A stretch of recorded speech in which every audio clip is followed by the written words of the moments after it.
Good afternoon. I interviewed a person that is currently in South Africa. He is a priest, friend of a really close priest to my family. It was a really casualty to reach him because I was in a dinner with my friend and I told him about this project and he said that he has a friend living there and that he contacted him with me and I almost jumped of happiness. I interviewed Father Abel Rangel. He's from Colombia. He has 32 years old and he's just been named priest. This is his third year being a priest. He lives in Pretoria, that is the capital in South Africa. He has just arrived to Pretoria. He arrived in this summer of 2017, so he is still adapting to the lifestyle in South Africa. I choose to interview Father Abel because it was the only person I could contact. He decided to be on the path of the Lord when he was 19 years old. He was driving with his girlfriend in Bogota, Colombia, and they were both kidnapped. They were almost killed. It was a very shocking experience for both of them. Now they are both serving their lives to God.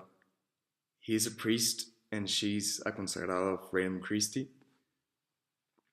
And he didn't want to talk much about it, but he was willing to tell me everything about South Africa. First, I asked him, where did you live in and how is it? And he answered that he lived in Pretoria. It's a good sized city, not too big but not small. It's near the University of South Africa, a big school that gives a lot of life to the streets because the city has a lot of trees and the only thing that you can see is the top of the buildings and the college students give the life to the streets.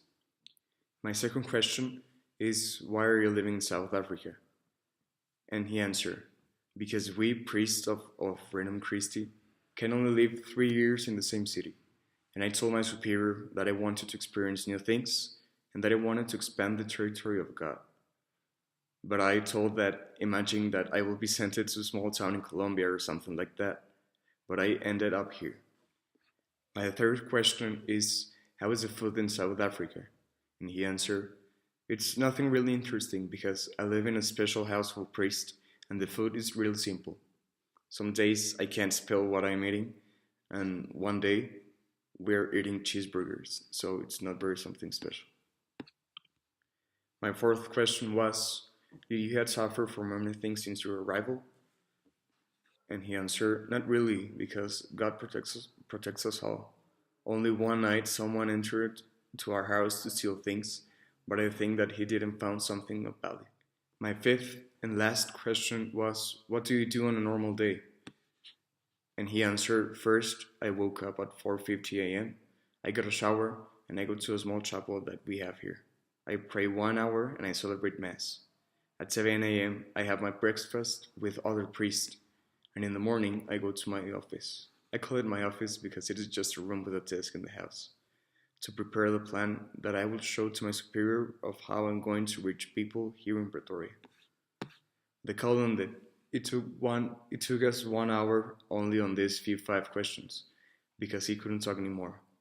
He will send me his plan of work when he finishes it. He's developing 3 ways to reach people to God. One is reaching kids and teaching them about God with games. The second is for young adults, to reach them in a natural way of a normal person, not being a priest. And the third one is by reaching the woman of the house.